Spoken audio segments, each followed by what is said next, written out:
Hello students, আশা করি তোমরা সবাই সুস্থ আছো এবং ভালো আছো। আজকে আমি ক্লাস 9-এর সেকেন্ড চ্যাপ্টার অর্থাৎ জীবন সংগঠনের স্তর এই চ্যাপ্টারের একটি বিশেষ পাঠ নিয়ে আলোচনা করব। তোমরা সবাই জানো এই করোনা সংকটে দাঁড়িয়ে বিভিন্ন ডাক্তার বলো, সরকারি তরফ বলো, সবাই আমাদের জানান দিচ্ছে যে আমাদের শরীরকে সুস্থ রাখতে হবে এবং তার পাশাপাশি আমাদের পুষ্টিযুক্ত খাবার খেতে হবে যাতে আমাদের শরীরের রোগ প্রতিরোধ ক্ষমতা বৃদ্ধি পায়। এই রোগ প্রতিরোধ ক্ষমতা বৃদ্ধি করতে খাবারের কিছু বিশেষ উপাদান গুরুত্বপূর্ণ ভূমিকা পালন করে। তার মধ্যে একটি উপাদান হলো ভিটামিন। হ্যাঁ, ঠিক ধরেছ। আজকে আমরা এই ক্লাসে ভিটামিন নিয়ে আলোচনা করব। তাহলে চলো আর দেরি না করে আজকে ক্লাস শুরু করা যাক।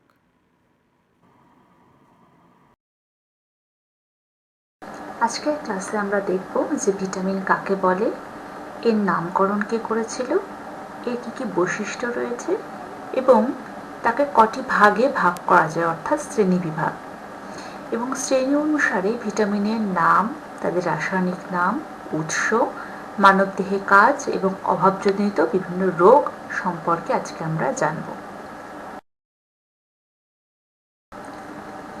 প্রথমে যেটা জানবো সেটা হচ্ছে ভিটামিন কাকে বলে। তোমরা স্ক্রিনে অলরেডি দেখতে পাচ্ছ ভিটামিনের সংজ্ঞা, যে এটি একটি বিশেষ ধরনের খাদ্যের উপাদান যা খাদ্যের মধ্যে থাকে এবং খুব অল্প পরিমাণে থাকে। এটি দেহের স্বাভাবিক পুষ্টি ও বৃদ্ধিতে সাহায্য করে এবং তার পাশাপাশি আমাদের রোগ প্রতিরোধ শক্তিও বৃদ্ধি করে।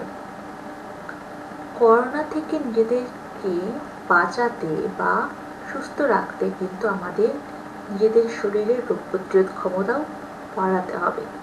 সেই জন্য আমাদের জেনে নিতে হবে কোন কোন খাবার থেকে আমরা ভিটামিন পাই এবং সেই খাবারগুলো আমাদের কিন্তু নিয়মিত খেতে হবে। ঠিক আছে, এবার দেখি এর নামকরণ কে করেছিল। বিজ্ঞানী হপকিন্স অত্যাবশ্যকীয় খাদ্য উপাদান নামে একে নামকরণ করেন। তারপরে 1911 সালে আরেকজন বিজ্ঞানী সেই একই জিনিসের নাম দেন বা সেই একই উপাদানের নাম দেন ভাইটামাইন। তোমরা লক্ষ্য করে দেখবে নামের স্পেলিং MINE কথাটা আছে। এরপরে 1920 সালে বিজ্ঞানী ড্রুমন্ড এর নামকরণ করেন ভিটামিন অর ভাইটামিন। এবার চলে আসি এর বৈশিষ্ট্যতে। প্রথম বৈশিষ্ট্য সংশ্লেষণ। অধিকাংশ ক্ষেত্রে দেখা গেছে ভিটামিন কিন্তু উদ্ভিদ দেহে সংশ্লেষিত হয়। তাই বলে কি প্রাণী দেহে একদমই হয় না? তা কিন্তু নয়। ভিটামিন A, D, K এই সকল ভিটামিন কিন্তু প্রাণী দেহে সংশ্লেষিত হয়। এর প্রাত্যহিক চাহিদা কি? অতি অল্প।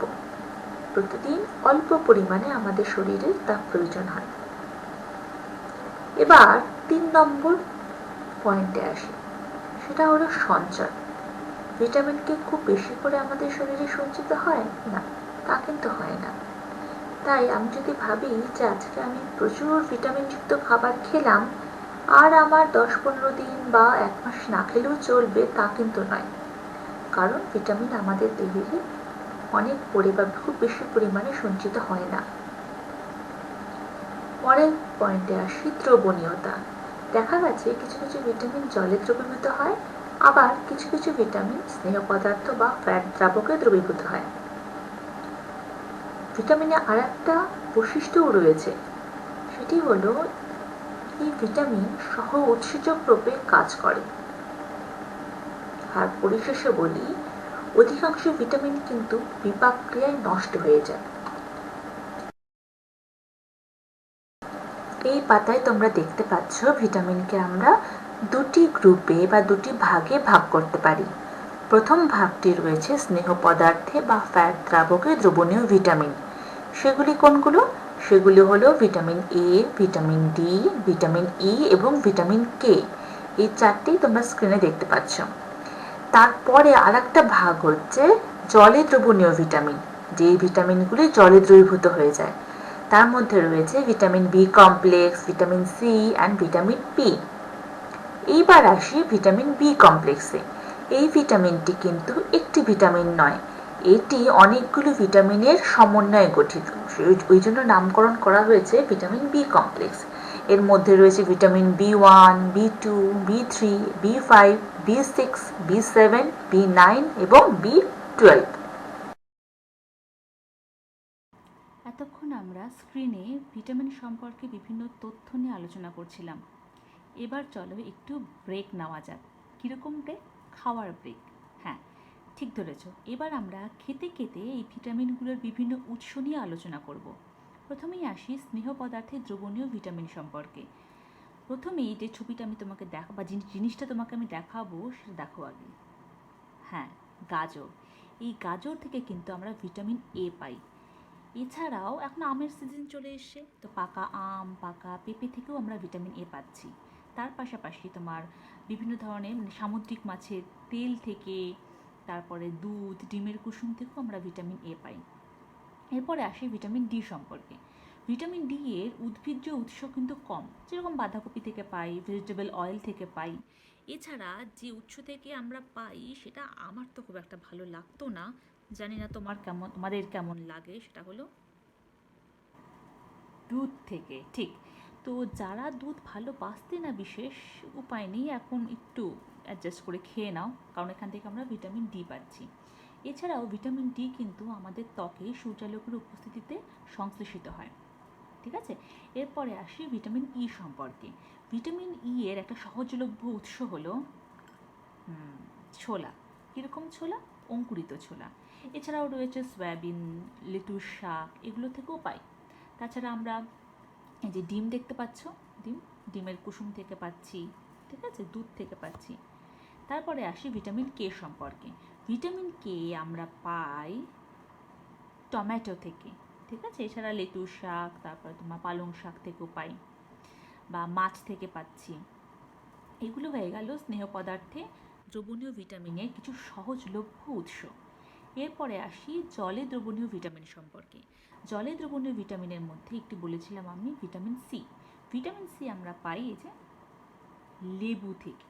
লেবু, পেয়ারা, আমলকি, যে কোনো টক জাতীয় খাবার থেকে আমরা কিন্তু ভিটামিন সি পাই।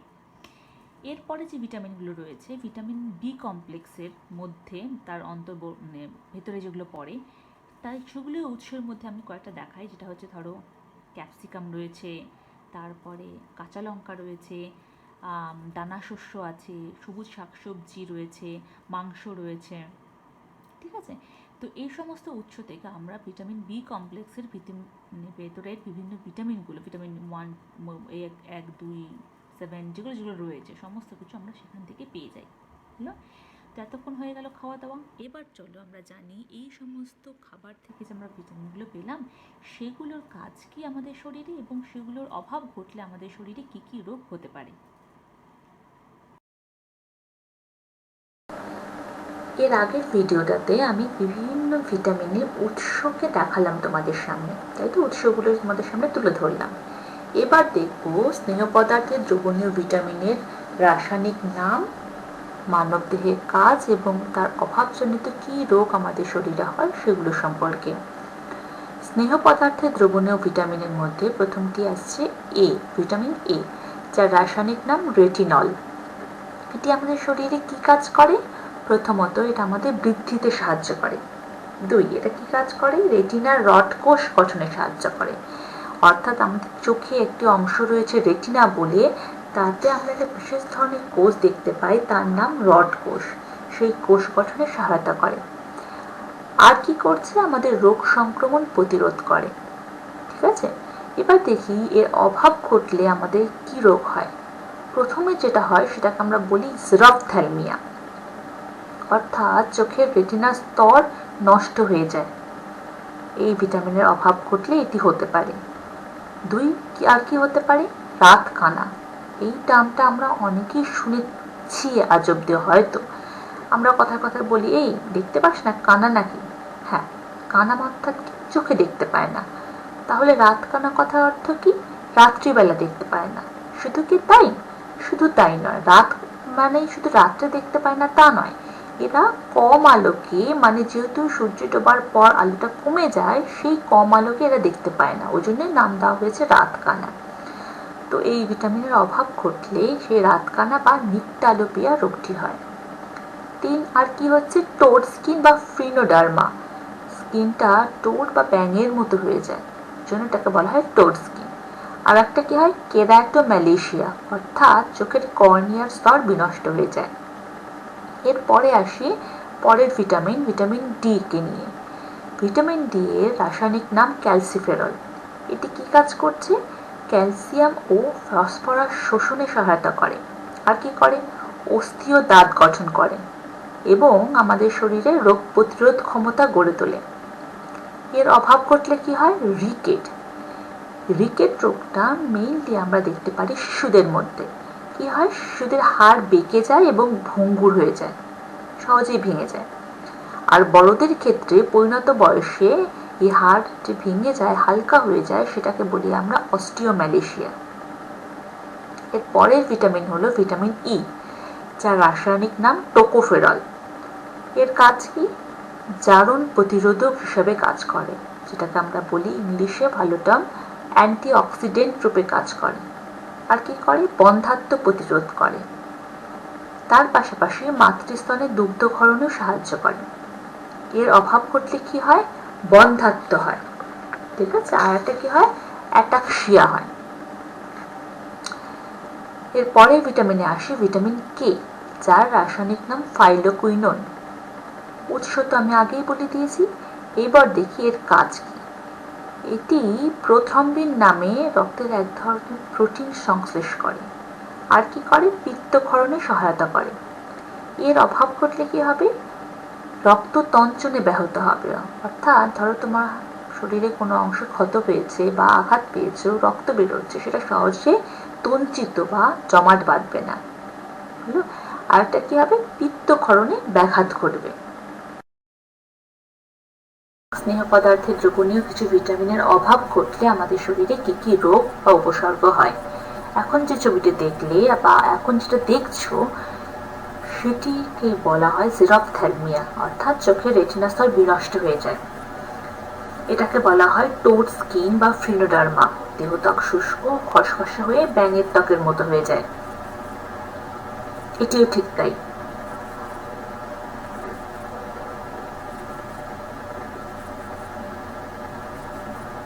এটাকে বলা হয় কেরাটোম্যালেশিয়া, অর্থাৎ চোখের কর্নিয়া স্তর বিনষ্ট হয়ে যায়। এই তিনটি হয় ভিটামিন এ অর্থাৎ রেটিনলের অভাব ঘটলে। এখন যে ছবিটি দেখছো সেটাকে বলা হচ্ছে রিকেট। এক্ষেত্রে শিশুদের হাড় বেঁকে যায় এবং ভঙ্গুর হয়ে যায়, ভেঙে যায়, যেটি হয় ভিটামিন ডি এর অভাবে। এই জন্যই বলা হয় শিশুদের ছোটবেলায় স্নানের আগে সূর্যালোকে রাখতে হয়। কেন? তাতে তাদের দেহে ভিটামিন ডি সংশ্লেষিত হয় এবং তাদের হাড় মজবুত হয় এবং তাদের রিকেট হয় না। আবারও তোমরা ওই জেরপ্থ্যালমিয়া এবং টোড স্কিনের ছবি দেখতে পাচ্ছ।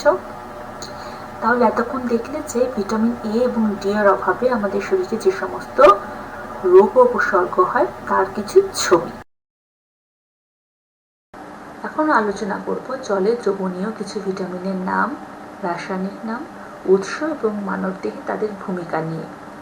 প্রথম ভিটামিন, ভিটামিন বি1, যার রাসায়নিক নাম থায়ামিন। সাধারণত বাদাম, দানা শস্য এসব থেকে পেয়ে থাকি।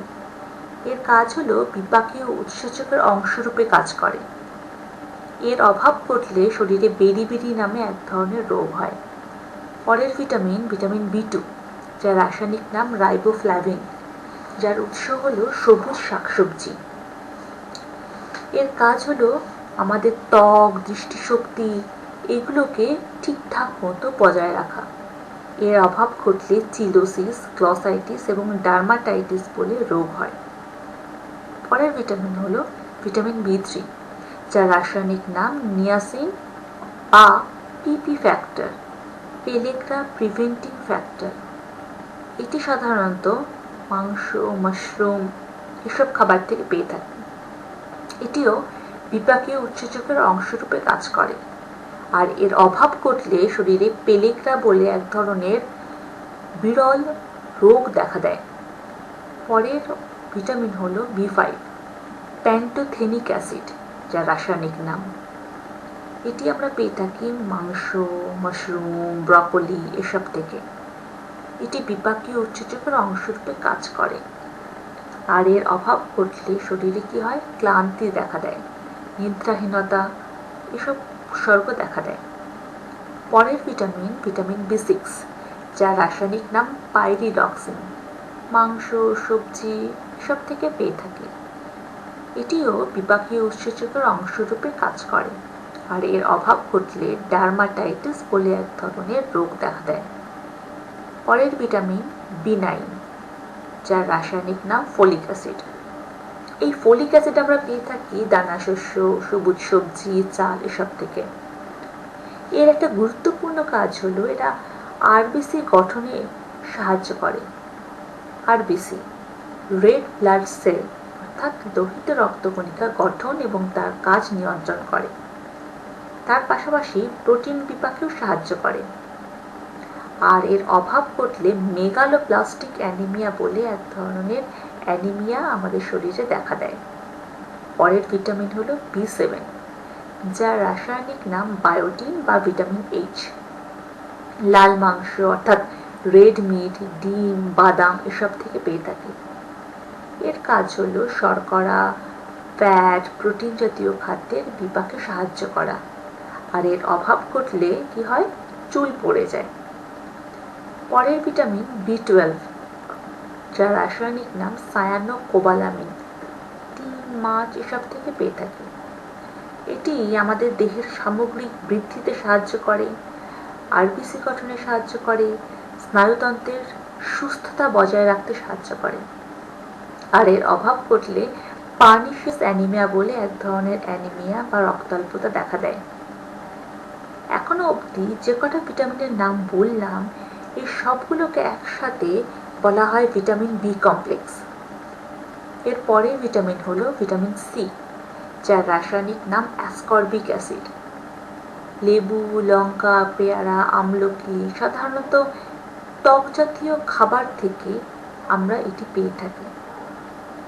এটির কাজ হলো প্রোটিন বিপাকে সাহায্য করা একটি, আর অ্যান্টিঅক্সিডেন্ট রূপে কাজ করে। আর এর অভাবে শরীরে এক ধরনের রোগ হয় যার নাম স্কারভি। পরের ভিটামিন হলো বায়োফ্ল্যাভোনয়েড বা ভিটামিন পি। বায়োফ্ল্যাভোনয়েড হলো এর রাসায়নিক নাম। এটি পাওয়া যায় লেবু, লঙ্কা, ফল, আমলকি এসব থেকে। এটিও অ্যান্টিঅক্সিডেন্ট রূপে কাজ করে এবং চাপ কমাতে সাহায্য করে।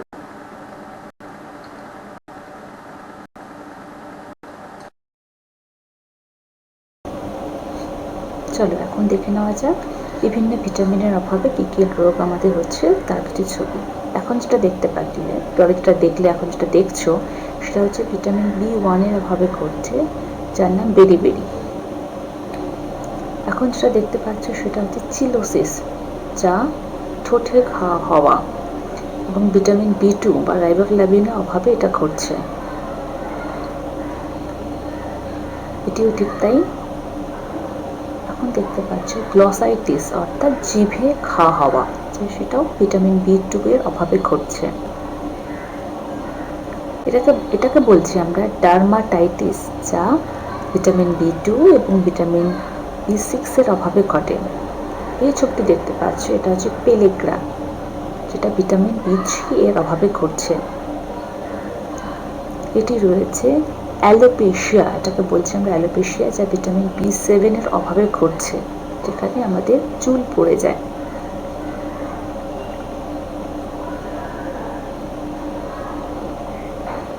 এরপরে রয়েছে স্কারভি, দাঁতের মাড়ি থেকে রক্তক্ষরণ ও মাড়ি থেকে দাঁত আলগা হয়ে যাওয়া, যেটা ঘটে ভিটামিন সি এর অভাবে।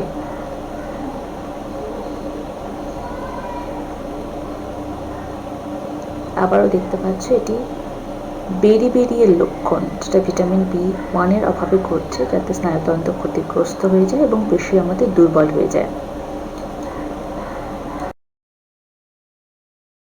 তো এতক্ষণ ধরে আমরা ভিটামিন সম্পর্কে অনেক কিছু জানলাম, বুঝলাম, দেখলাম, ঠিক আছে। এরপর আমাদের চলে আসতে হচ্ছে আজকের ক্লাসের শেষ পর্যায়ে। তো আমি একটা কথাই বলবো, তোমরা অলরেডি বুঝলে যে কোন কোন খাবার থেকে আমরা কী কী ধরনের ভিটামিন পাচ্ছি। কিছু কিছু সহজলভ্য উৎসও আমি তোমাদের দেখিয়ে দিলাম। তো এরপর থেকে তোমরা চেষ্টা করবে তোমার দৈনন্দিন জীবনে খাদ্যের মধ্যে বা খাদ্য তালিকাতে সেই সমস্ত খাবারগুলো রাখতে যার থেকে তোমরা ওই সমস্ত ভিটামিন পাও এবং সেই ভিটামিনগুলো তোমাদের শরীরের ইমিউনিটি বা রোগ প্রতিরোধ ক্ষমতা বাড়াতে সাহায্য করে এবং তোমরা সুস্থ থাকো। ভালো থাকবে। আবার দেখা হবে পরের ক্লাসে।